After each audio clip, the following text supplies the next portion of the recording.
lovers. Hi there. If you're new here, they call me Wairimu. And I'm Claire. Welcome to the Wine Safari. Yes, so today we are excited because we're talking about one of the coolest styles of wines in this day and age, which is Rosé. Rosé. Yeah, so as the title stipulates, we'll be talking about what is Rosé, how it's made, and everything in between. So you can definitely look forward to knowing more about Rosé from now on. If you come across it on wine shelves and don't really know what's going on there, why is it pink?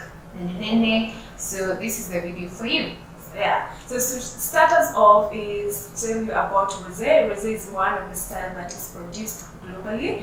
And interesting enough is that we do have our own that we produce here in Kenya, which is, so we have a homemade, it's here, it's made here in Kenya. Yeah. So this is Leleshwa. So you've probably come across the brand or you've already drank some of their wines, but this is the Rosé style that they make. So Leleshwa Wines is their winery is in Naivasha. The farm is called Moreland. So they make this interesting salmon-looking rosé, and we are going to pop it and try it. Have you ever tried it before? no, it will be my first time trying rosé. Yeah. It impresses us. Now we're gonna have a good time with it. It's a 2016 vintage, so it's really a good time to be drinking this rosé. It's young and it's fresh and it looks interesting just from the look of the bottle. If it can focus, yeah, 2016 vintage.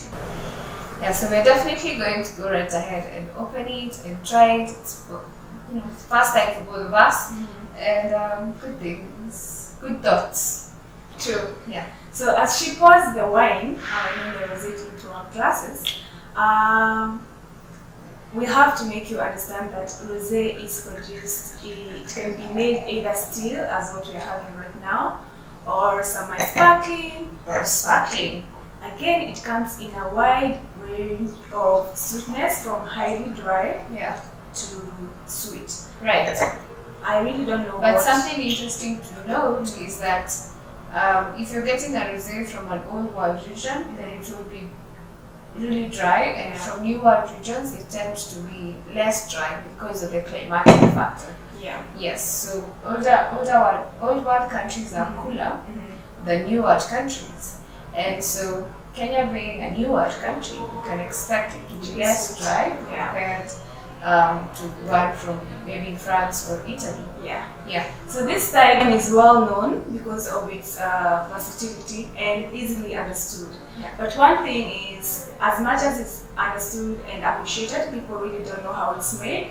Right. And what grapes are used to make rosé wine. Yeah. So that's a great area that this video is going to cover. Yeah. Before we get in there, don't forget to subscribe and to comment and share with your friends. Definitely. And if you have never tasted or tried a rosé before, this is the time to be doing it, because I definitely don't want to be left behind. Everyone is jumping on the rosé train.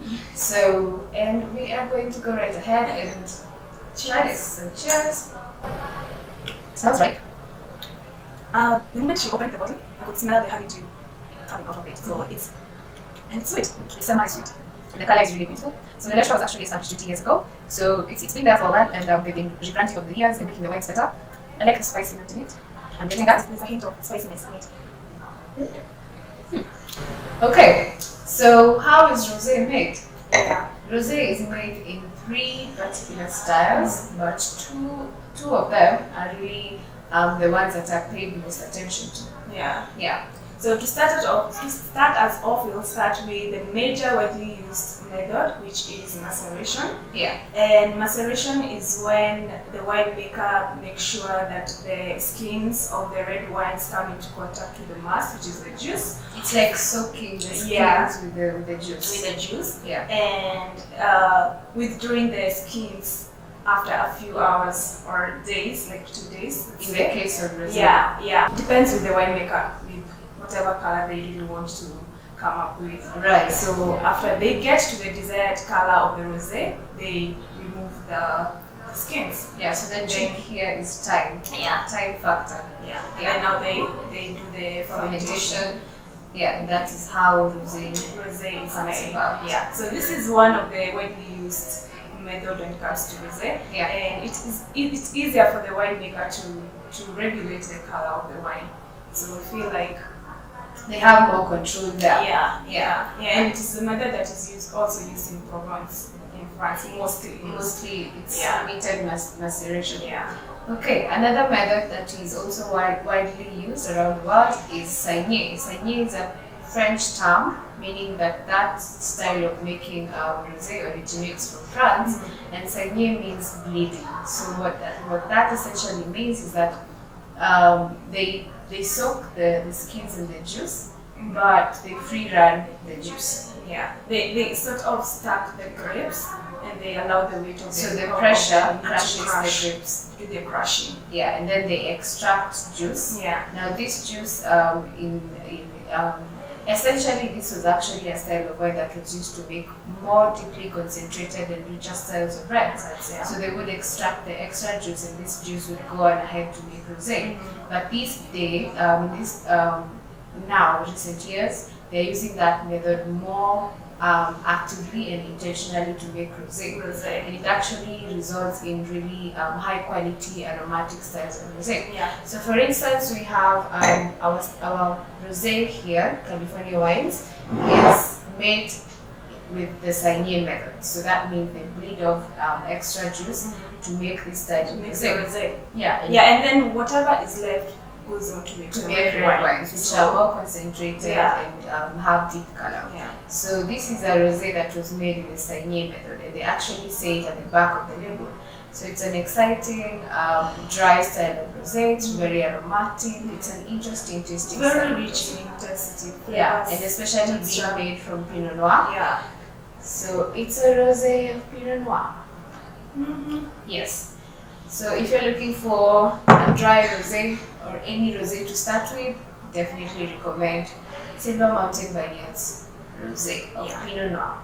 Yes. So onto something else is the last method yes of making rosé is blending, Right. which you may think is obvious, but in some countries like in Europe, it is prohibited. So this is where they blend a red and a white grapes. But they only need a little amount of red to stain the white, which is about 5%. Right. So they don't need much of it. So the red grapes are less than the white grapes. Yeah. Now they ferment the wine. Yeah. So this is widely used in the New World countries, especially in California. Yeah, and especially to make rosé champagne. Yeah. Because winemakers tend they say and believe that making this rosé in this style produces rosé that is unbalanced. You know, like the reds and the whites, that unbalanced ratio produces unbalanced tasting rosé. So it's not a style of making rosé that is advocated in as much as, you know, maceration and saignée is. Yes.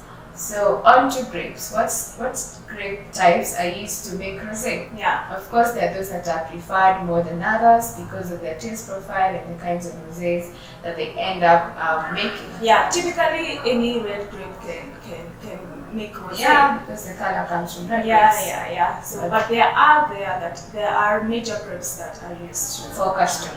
Yeah. Right. So, and you know, just a good example here is this one, which is a rosé of Pinot Noir. So the red grape is Pinot Noir used to make rosé. We also have grapes such as Grenache, Cinsault, Syrah. This is more of, I believe it's made from blending. Yeah. Blending a Syrah and a Sauvignon Blanc. Yeah. So it's a blend of a red grape and a white grape. Yeah. So yeah, such grapes as Syrah, Grenache, Cinsault are primarily used to make rosé. They make the best styles of rosé. Yeah. So then we can head on to fun facts about rosé, or basically facts about rosé. Yeah. If you want to get a really good rosé, you want to go for the newest vintage. So if you're getting it today, it could be the best ones to get would be 2016, 2017, 2018. Yeah, 1 to 3 years. 1 to 3 years makes sense because you know, rosé is a light style of wine, so it's not meant for Never gets aging. better with age. Right, not like red wines because it lacks those tannin compounds, which helps in the aging of red wines. So rosé is meant to be drunk young. So the younger it is, nothing. yeah, the better it is, the fresher, the more citrus notes it has. It basically is a refreshing style of wine. Yeah. Yeah. Another fact, it is known to be versatile. Can go with anything. Any type of food. It's super friendly with food. So if you're really going nuts about what to pair with your food, then rosé is definitely a good choice. Yeah. Any time of the day, and on its for own whatever occasion. Yeah, just like we're thinking. Yeah. Yes. So another fact is that if you're looking for French rosé, because that is the motherland of rosé, rosé primarily or originally comes from France, from a region called Provence. Yeah. This is where the world's biggest quantities of rosé is produced. Yeah. So another final, last but not least, fun fact about rosé is that it can be used to make cocktails. Yeah. So if you're thinking cocktail tonight, whatever time you're watching this video, then a rosé is a perfect fit for that. You can just stick fruits into it and a fizzy, spritzy kind of drink, and just make a cocktail out of it. Plus, it looks really cool in a glass. I mean, come on. It gives the cocktail a very nice color. Yeah. So far covered, we hope that you have enjoyed watching this video today and that you take something home for rosé, right? So now you know what it is, how it's made, and when you come across it, to make the wine. Yeah, so if you come across it, definitely try it out. So make sure you check out our videos every Mondays and Thursdays. And don't forget to take care of your wine. Always take care of your wine. Bye!